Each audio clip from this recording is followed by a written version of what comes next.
pH, acides et bases, leurs secrets. Comprendre les propriétés et l'importance des solutions aqueuses au quotidien. Sommaire. Introduction aux solutions aqueuses et au pH. Découverte de l'échelle de pH et des ions. Propriétés des acides et des bases. Mesure du pH et effet de dilution. Sécurité et manipulation en laboratoire. Solutions aqueuses. Notre quotidien regorge de solutions aqueuses, des acides aux bases. Du jus de citron aux produits ménagers, l'eau est le solvant principal. Le pH mesure leur caractère, expliquant pourquoi certains liquides sont corrosifs et d'autres doux au toucher. L'échelle de pH. pH, le potentiel hydrogène est une échelle sans unité qui indique le degré d'acidité ou de basicité d'une solution aqueuse. Acidité. Une solution est considérée comme acide lorsque son pH est inférieur à 7, plus le pH est proche de 0, plus l'acidité est forte. Neutralité. Un pH de 7 indique une solution neutre, comme l'eau pure, où les propriétés acides et basiques sont équilibrées. Basicité. Une solution est basique, ou alcaline, quand son pH est supérieur à 7, plus le pH s'approche de 14, plus la basicité est prononcée. Mesure. Le pH peut être déterminé avec un papier pH pour une estimation rapide ou un pH-mètre pour une lecture plus précise. Sur la figure ci-contre nous voyons l'échelle de pH illustrant l'acidité, la neutralité et la basicité des substances. Exemple quotidien du pH. Solution acide commune. Des exemples familiers incluent le suc gastrique, qui aide à la digestion, et le jus de citron. Le Coca-Cola et le vinaigre sont également des acides faibles. Solution basique courante. Le sang humain est légèrement basique, tout comme l'eau de mer. Des bases plus fortes incluent l'eau de Javel et le puissant déboucheur de canalisation. Les ions clés de l'acidité et de la basicité. Ion hydrogène, H+cet ion est le principal responsable des propriétés acides d'une solution, sa concentration déterminant l'acidité. Ion hydroxyde, HO, la présence de cet ion est caractéristique des solutions basiques, sa quantité influençant directement la basicité. Coexistence, dans toute solution aqueuse, ces deux ions sont toujours présents ensemble, résultant de la dissociation de l'eau. Sur la figure ci-contre nous voyons la polarité de l'eau, clé de la dissociation et des ions H+ et HO. Concentration des ions et pH. Solution acide. Elle se caractérise par une prédominance d'ions, ce qui entraîne une valeur de pH inférieure à 7. Solution neutre, un équilibre parfait entre les ions et définit un pH de 7, comme dans l'eau pure. Solution basique, une concentration plus élevée d'ions indique une solution basique, avec un pH supérieur à 7.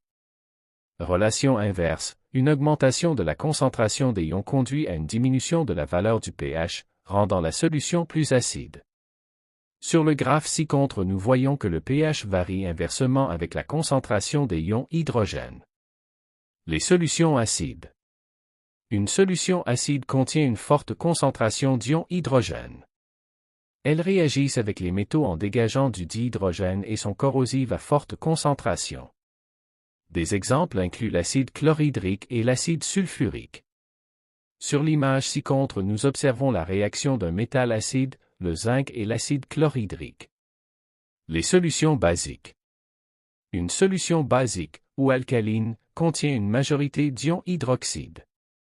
Ces solutions ont souvent un toucher savonneux et sont corrosives, notamment les bases fortes comme la soude. Ci-contre, une expérience de laboratoire illustrant la manipulation de solutions chimiques. Le tableau nous montre les différentes valeurs du pH selon la solution, acide, neutre ou basique, ainsi que l'ion majoritaire dans chacune d'elles et la dangerosité. Papier pH.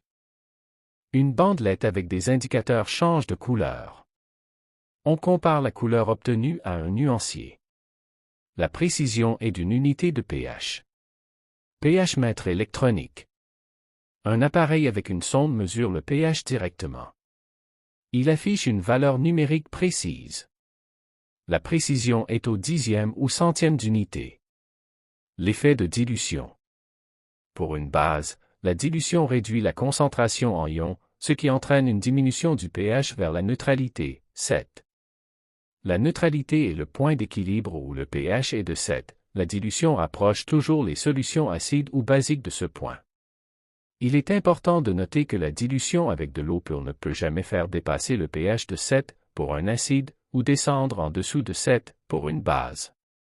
Le graphe ci-contre montre l'évolution du pH d'une solution acide et basique lors de la dilution avec de l'eau.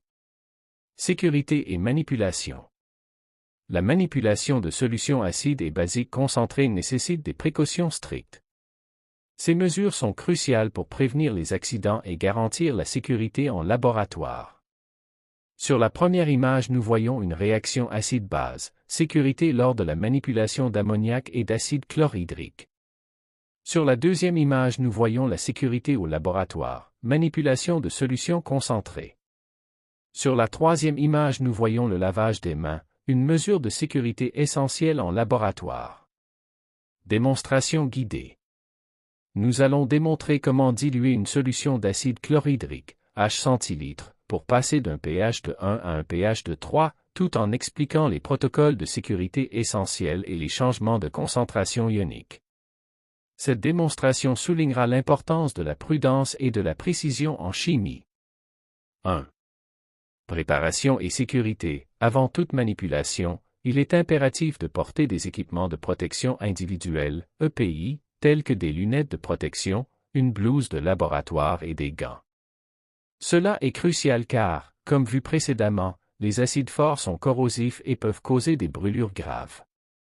S'assurer également d'avoir un plan de nettoyage en cas de déversement. 2. Calcul de la dilution. Pour passer d'un pH de 1 à un pH de 3, nous devons réduire la concentration en ion hydronium d'un facteur 100. Un pH de 1 correspond à M, et un pH de 3 correspond à M. Il faut donc diluer 100 fois la solution. La formule de dilution nous confirme qu'un volume de la solution initiale doit être porté à pour obtenir la concentration souhaitée. Pour simplifier, nous réaliserons 2 dilutions successives par un facteur 10. 3. Première dilution, facteur 10, à l'aide d'une pipette graduée ou d'une pipette jaugée précise, prélever 1 ml de la solution mère d'acide chlorhydrique de pH 1. Introduire ce volume dans une fiole jaugée de 10 ml. Compléter ensuite la fiole jaugée avec de l'eau distillée jusqu'au trait de jauge. Bien agiter pour homogénéiser la solution. La concentration en est maintenant de M, ce qui correspond à un pH de 2. Cette étape illustre la diminution de la concentration ionique à mesure que l'on ajoute du solvant. 4. Deuxième dilution, facteur 10, utilisez la solution que nous venons de préparer, celle de pH 2. Prélevez de nouveau 1 ml de cette solution de pH 2 avec une pipette. Introduire ce volume dans une nouvelle fiole jaugée de 10 ml. Ajoutez de l'eau distillée jusqu'au trait de jauge et homogénéiser. La nouvelle solution a une concentration en 2 M, atteignant ainsi le pH cible de 3. Chaque ajout d'eau diminue la densité des ions dans le volume, réduisant proportionnellement la concentration et augmentant le pH. Exemple résolu. Considérons une solution de soude, qui est une base forte, avec un pH initial de 12. Si l'on ajoute progressivement un grand volume d'eau distillée à cette solution, comment évoluera la concentration des ions hydroxyde et quelle sera la valeur finale approximative du pH après une dilution très importante? 1. La relation entre le pH et le pOH et pH plus pOH égale 14. Pour une solution ayant un pH de 12, le pOH initial est 2. 2. La concentration en ion hydroxyde est liée au pOH par la formule pOH égale moins log OH-. Ainsi, la concentration initiale en ion hydroxyde est M, ce qui signifie 0,01 mol d'L. 3. L'ajout d'eau distillée, dilution, augmente le volume total de la solution. Conformément au principe de dilution, le nombre total de mols d'ion hydroxyde reste constant, mais le volume de solvant augmente, ce qui diminue la concentration en ion hydroxyde. 4. Au fur et à mesure de la dilution, la concentration en ion diminue, ce qui fait augmenter le pOH.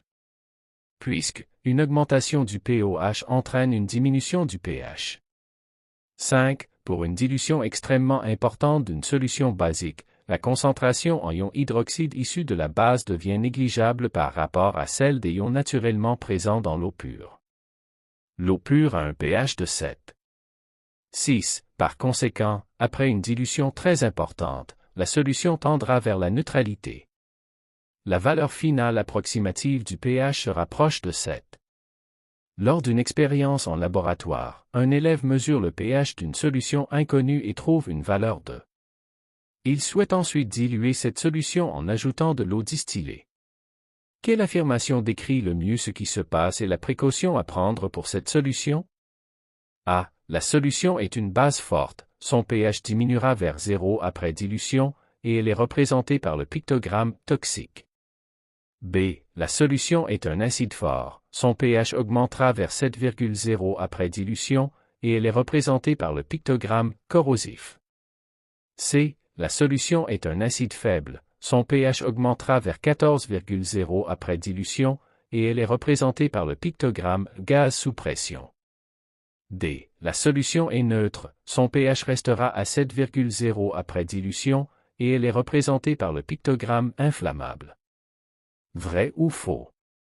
Ajouter une très grande quantité d'eau à un acide fort peut le transformer en une solution basique. Faux.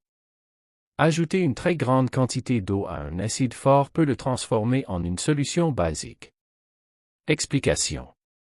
Diluer un acide ne le rend jamais basique, cela diminue simplement sa concentration en ions, augmentant son pH mais le maintenant acide. Vrai ou faux? Un pH de 7 indique toujours une solution neutre, quelle que soit la température. Faux. Un pH de 7 indique toujours une solution neutre, quelle que soit la température. Explication. Un pH de 7 n'est neutre qu'à une température de 25 degrés Celsius, car la neutralité dépend de la concentration en ions hydrogène et hydroxyde, qui varie avec la température. Vrai ou faux? Plus la concentration en ions hydrogène est élevée dans une solution, plus son pH est faible et plus elle est acide. Vrai. Plus la concentration en ions hydrogène est élevée dans une solution, plus son pH est faible et plus elle est acide. Explication. La formule du pH est, ce qui signifie qu'une concentration plus élevée correspond à un pH plus bas, plus acide. Synthèse du cours. Fondamentaux du pH. Le pH mesure l'acidité, 0 à 7, la neutralité, 7, ou la basicité, juillet 2014. Léon domine dans les acides, Léon dans les bases. Mesure et dilution. Utilisez le papier pH ou le pH-mètre. La dilution d'une solution rapproche toujours sa valeur de pH vers la neutralité, 7. Sécurité au laboratoire. Portez toujours vos EPI, lunettes, blouse. Versez toujours l'acide dans l'eau pour éviter les projections dangereuses. Conclusion. Le pH mesure l'acidité, 0 à 7, la neutralité, 7, ou la basicité, juillet 2014, des solutions aqueuses. Léon H+ indique l'acidité et Léon HO, la basicité, déterminant la valeur du pH. Diluer une solution aqueuse rapproche son pH de la neutralité, 7, jamais au-delà. La manipulation d'acides et bases concentrés exige des EPI comme lunettes et blouse.